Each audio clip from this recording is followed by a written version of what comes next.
Welcome. This is the Photo Op Podcast. I'm your host, Ben Lucas. And I'm Stuart Marlantis. And this is the podcast where we talk about all things photo and video. Yes, we do. Yes, we do. Back after a little break. Yeah. Life gets in the way sometimes. Yeah, life definitely gets in the way sometimes. So we appreciate all of you that are sticking around and watching this. Like, subscribe, share with your friends, and send in all those questions so that we can answer them at the beginning of future episodes. Speaking of, we have a question to answer. We do. Before we get into today's question, I'm going to do a little disclaimer and a bit of self-promotion. The disclaimer is we are recording on the 4th of July, so if you hear some bangs in the background, no, I don't live in a terrible neighborhood. Those are fireworks. That's true for the next couple of episodes here. And the self-promotion, make sure that you follow us on social media of choice, podcast platform of choice, YouTube, etc. Feed that algorithm. Feed that algorithm. But also, if you love this show, if you'd like to support us, we have a $1 a month tip jar on our Patreon, patreon.com/nomcreative, the same YouTube channel you might be listening to this. So with all of that out of the way, let's dive into our question. All right, listener question from Rajesh. Yeah. He asked, how do you guys overcome gear lust? I oftentimes try to overcome my inability or laziness by buying new gear. First of all, thank you so much for commenting on the YouTube. If you comment on my YouTube channel, YouTube will make it into a question video just like this. So how do we overcome gear lust? You'll often hear us talking about GAS, or gear acquisition syndrome. That is the official name for it. As official as these official terms go. as an official thing can be. Absolutely. That's the most official, at least. Yeah, so I kind of have two different answers. The first one is that if you just think about it from pure business money perspective, if you're a hobbyist, this question gets infinitely harder. Yes. But if you are running this as a business, it is very easy to overcome that gear lust, because you're like, hey, do I want to pay my rent, or do I want to buy this new thing? Will this new thing bring in the amount of money to make it worth it, or am I just ROI, return ROI. on investment? Is it going to return the investment that you're putting into it? If the answer is no, don't buy it. So, I am actually doing a little internal debate with myself on a piece of gear. Before we started recording, I was talking to Stuart here about getting a tilt shift lens, which would definitely help out some of my product photography clients. So tilt shift lenses, you might know them from being able to do that cool miniature kind of look, but the thing that they're actually for is to change your depth of field so that you can choose what gets in or out of focus. So if you're shooting at a product at a slight angle, the top of the product might be in focus, but the bottom is out of focus. And your two options are a lot of Photoshop and focus stacking, or just saying, screw it, whatever, it's going to be a not as good of a photo as it could be, or a tilt shift lens. So if I want to get that all in one shot with minimal editing, just easy peasy on set, I'm doing a lot more product photography now. And so will I get paid more because I have a tilt shift lens? No. Which is why I'm kind of dragging my heels, because I'm not sure if the ROI is exactly there, but will it help me be better at that job? Yeah, it absolutely will. Also, a common thing that we've said in the past around this topic is, does it give you a capability that you otherwise genuinely don't have? Not Probe Lens gave us stuff we genuinely did not have before. And a tilt shift lens, genuinely, that gives you the capability to do something that you don't have with any other piece of equipment. And no, editing parallel blurs on a photo to pretend like that's the same effect is not the same thing. And I'm actually not trying to get more stuff blurry. I'm trying to get more stuff in focus. Well, no, I just too. like you see it. People do it as like a filter, basically. And for sure, it is not. It is not. Absolutely not. So this would be giving you a genuinely new capability, and so maybe if the ROI isn't in... You didn't say what piece of gear it is, though. Well, but I'm talking about your tilt shift lens. Thing. In this case, your tilt shift lens would give you a genuinely new capability, even if the ROI isn't immediate, like over the long scale. It might be, because then you can use that, you can advertise that, so to speak, as a capability that you have. There was another photographer. So my second answer to this, there was another photographer I was talking to recently. They were saying, I'm saving up for a new lens. I said, oh, cool. What are you saving up for? The 85mm 1.2. And I'm like, ooh, that is a gorgeous, beautiful lens. And I was asking what else they have in their kit. And they're like, oh, nothing. I've got like a kit lens. And I'm like, That's an interesting hold leap. up, hold up. 1 second here. Let me wrap my brain around this. You're going from kit lens to $2,000 L series. You know that there's a midway between that, right? You can get an 85 1.8 for a couple $100 and have enough. I like to look at gear at how many tickets to Italy could I buy for this. I'm like, yeah, I can get a round trip for 2. Take my wife on a nice trip to Florence or something. Or I could buy this lens. And then that, when you put it in perspective like that, it becomes pretty easy.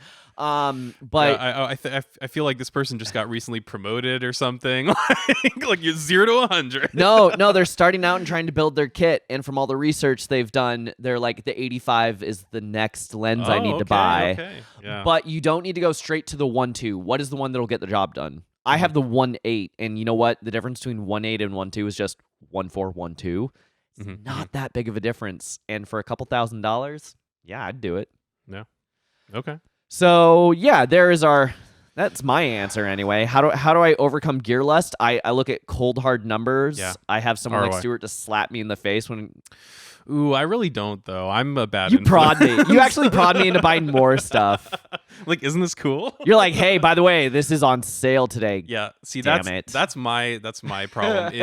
is I will I'm a sale sharer and be like, ooh, hey, did you notice that the probe lens is currently $300 off of $1,500? Like, yeah, isn't that interesting? The probe lens never went on sale, so when it did go on it sale, I'm did. like, this is the best it's gonna get. But yeah, there's So that. I mean, yeah, if you're a hobbyist, it becomes very difficult. I feel like that just You don't use your personal kit for work, right? You use work gear.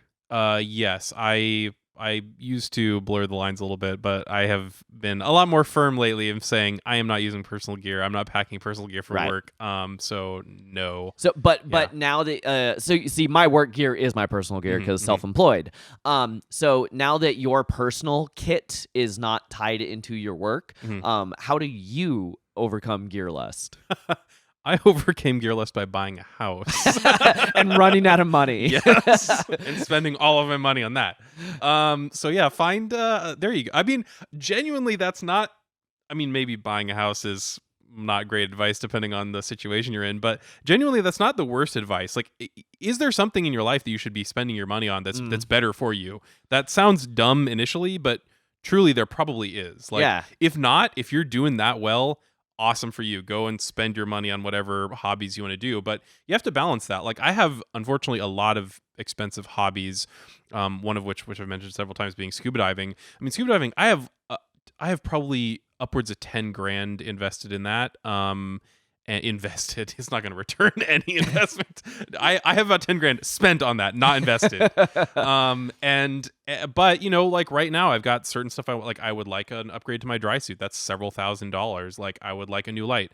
That's at least a few $100s. I'd eventually like better underwater photo video gear. That's a tremendous amount more than even those things, at least for the scale that I want to go after. And I just can't do it right now, straight up. And there's other things that would be better for me to, or a better investment, literally in some cases, to spend my money on. So, you know, right now, if I had all the money in the world and if everything was perfect otherwise, then sure. But I bet you can come up with something that would be genuinely a better use of your money. Just like you can come up with things that are a better use of your time. Sometimes you choose, you're like, nope, I'm going to sit on the couch all day and play video games because that's what I want to do today. And you can think of all of the great things that you should be doing instead, but you're like, nope, this day is for me. I need some time to recharge. Fine.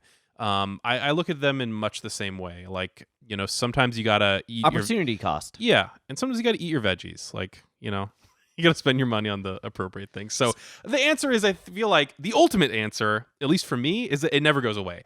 I keep a pulse on this stuff beyond just like having a podcast. I do not keep a pulse on this stuff. All of my gear is like 10 years old. I keep a pulse on this stuff, and I like to say that it's because, well, I'm on a podcast about it, so I need to stay informed. But genuinely, I just like the progress of photo tech in general. That's true. And so I keep a pretty close pulse on it, and there's so much stuff all the time that I want to buy. I mean, my B&H wish list is like, well into the six figures at this point. I actually have multiple because I ran out of slots on several of them. And so like I get it. It never truly goes away for me, but yeah, it's just one of those like sad being an adult things is I need to spend my money more appropriately. So I think the last thing that I have on that is right now the thing that would help my photo business most is actually a new vehicle. Not because I'm doing a lot of photo booth stuff that I'm needing to rent or borrow large vehicles to get everything to the location in one trip. And if I had my own vehicle, that would make my life better than a new lens. So just think about what else you can do, whether that's spending it on a marketing campaign to bring in new clients, or spending it if you're not quite there in your business yet, spending it on like an online training so that you can learn and grow your skills. I would much rather spend on that than a piece of gear. Yep. Learning how to use your existing gear is always better than buying new gear. Awesome. So Rajesh, thank you so much for the question. I appreciate you, and hope you find that useful. Thanks for your comment. So let's dive into today's episode. Today we are going to talk about a Kickstarter. # not sponsored is not our Kickstarter. We're going to talk about a Kickstarter that is going for the next 2 weeks ish. Yeah, depending you've got on a couple weeks, depending on when you're listening to this episode. So this Kickstarter is by Stuart, not this Stuart, but Stuart Semple. My name buddy, Stuart Semple. which you might remember as the guy who has made Black is Black and Pink is Pink and, has the feud with Mr. Kapoor.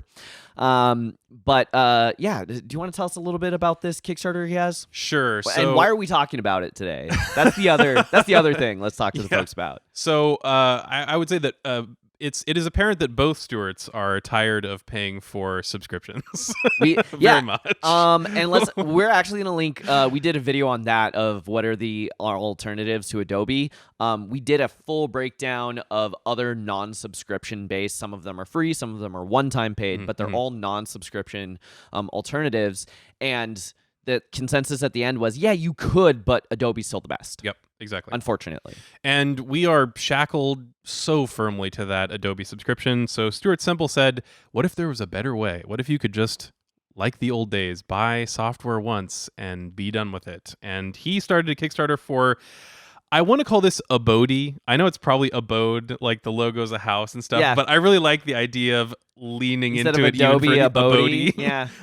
But it's Abode, I assume, but Abode is Let's funnier. call it Abode. Abode, sure. Yeah. And basically, it's his attempt to raise some money to develop an alternative to the Adobe suite. Not a full alternative. It's only really 3.5 major offerings, but an alternative to Adobe's core. Looking through the Kickstarter campaign, we couldn't decide what the mobile app version of the Adobe is because we don't use every single Adobe program under the suite. There's the few that we use all the time: Lightroom, Photoshop, Premiere, After Effects, InDesign, Illustrator, and then all of the whole cloud of other kind of like web apps and stuff are slightly beyond me because I've never used them. So Abode will offer, or at least it's intending to offer, a Photoshop alternative, an Illustrator alternative, and an InDesign alternative, and then the web mobile app template thing. I don't know what it is, with templates. And yeah, I mean, I'm all for this. I think this is great. Like, it remains to be seen how successful this campaign will be. It's already reached its goal, but it's several reached times its goal. over. Yeah. So they're gonna go through it. Right now, the timeline is first beta for testing is gonna come out in February 2024, and he's hoping for full release in October 2024. Yeah. So he at least sandbagged a bit and said by the end of the year. So So if you want to de-shackle yourself from Adobe, take a look at Abode through the link down in the description. Again, not sponsored. We just think it's really cool. And I love seeing a little bit more competition on the market, and I hate subscriptions with every fiber of my being. Yeah, I wish that this project is in the very early stages. Like, there is very little to actually really not much at all that they can share, because a lot of this is going to be developed by apparently some people that he found that are generously offering their time at a reduced rate to work on this project, but he does want to pay them, which is very respectable. Also, he did mention leaning on the community to help, sort of in an open source way, add to the software. He said that if the community could help in development, that would be great.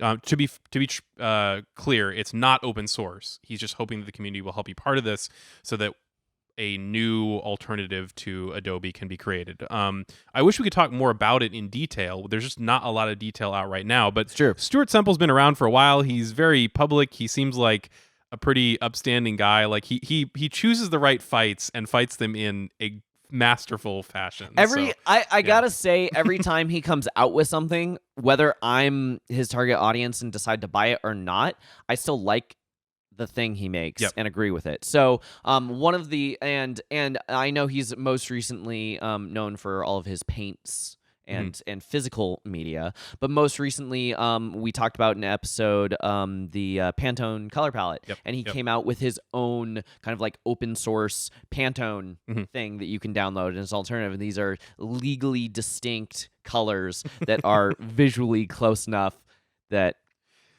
we live in the strangest timeline. We do live in the strangest timeline. But that I the reason why I'm pointing that out is because I have been burned so many times on Kickstarter by tech. Oh yeah. Just if it is a book, like all I need for a book is an artist to design it, a printer to print it, I get a book. Like I bought a really nice deck of cards. That was late because they hit so many stretch goals that they added in all these extra cards that then the artist had to design. Yeah. But then I got it, and it's a beautiful deck of cards, and I love it. I love the physical things like that. Board games, cards, books. I have a really hard time with tech because every time I've backed tech, it either never comes, or when it does come, it is faulty to the point where it's nigh unusable. Yeah. The stuff requires a lot more time and money than a lot of these bright-eyed, bushy-tailed Kickstarter people think they do. But the reason why I point this out is if you too are wary of tech, he has proven that he can make software. Because he has made this Pantone color palette alternative. So yeah, I think I would say I have a pretty high confidence that this is going to deliver. I don't know if I have high confidence that it's going to deliver timeline. Either in the timeline or like truly feature competitive with Adobe products in the timeline. I'm not canceling my subscription right now. Yeah. Something like Photoshop is an incredibly complicated piece of software, and that's both for good and bad. But because it has a history of literally decades, it has so many features that pretty much any alternative can't really touch. So I'd be curious to see how they're going about it. My suspicion is that they're going to go about it just due to lack of resources and people. Basically, they don't have Adobe's budget backing them up. But the other thing too is I don't use 9/10 of what's inside Photoshop. If they can compete on the core level with Photoshop and Illustrator and InDesign, like this would be very compelling, and it would be an easy recommend for me over something like Affinity, which would be like the closest next alternative. I think Affinity in that last episode was kind of like the best-ish that we had, but even that wasn't as robust. Yeah, exactly. So definitely want to check this out. I'm going to be keeping an eye on it. I may even back it for podcast purposes. So, like, let us know. Leave a comment and say if you want us to check this out and compare it to Adobe like we did with the various other software products. But it is really intriguing, and more conversation about getting away from subscriptions is better. Everything is a subscription nowadays, and I get why. I get that it's great for shareholders, whatever. But just like, Can we have something for the little guy? Can we have something for, can the average consumer just please have a win and not just be extracted to the maximum every month all the time? Absolutely. Yeah. So I'm all for it. I think it's great. I have, like I said, pretty high confidence that he's going to deliver. And yeah, more of this, please. I would love to see this turn into an even bigger effort that starts just eating away at Adobe's whole thing. At the very least, if you want to go full capitalist, at the very least, this should push Adobe into cheaper or better offerings of their own, which would be awesome. Like if you want to take the capitalist lens, then there you go. Free market competition. Yeah. Market competition is good, right? Because they absolutely have a monopoly. Yeah, please, can somebody make a good alternative video editor? Please. That's what I really want, but yeah. That's really difficult. So there you go. Today we're really just kind of announcing / speculating this thing we found on the internet. Yeah. So I hope it's go good. check out his Kickstarter. Decide for yourself if it's something that you want to back. If you want to back it, go ahead and leave a comment about what you thought about it was really cool. If you're like, no, I'm not backing this, leave a comment and tell us why are you turned off? Why is this not appealing to you? We're genuinely curious to hear your thoughts on this because this is definitely an exciting new frontier. So that is this week. In our last episode, when we were talking about, we were going through Reddit questions. If you listen to that episode, there was one question that had a strange kind of context to it. And if we kind of remove some of that contextual stuff, at the core of the question, we're like, that's super interesting, and that could be a full episode. So stay tuned next week because we're about to record that one right now, coming to your ear holes. Then we are going to be talking about when people won't pay your prices. What do you do? What do you do? What do you do? So thank you so much. Stay tuned for that. Like, subscribe, all of that stuff, and we will see you next week. See you next time. If you have questions or ideas for future episodes, you can email us at hello@photo-op.show. Watch us on Ben's YouTube channel at NomCreative. As in Om Nom Nom. Share this with a friend, and you can listen to Photo Op anywhere podcasts are sold. Or download it. 'Cause it's free.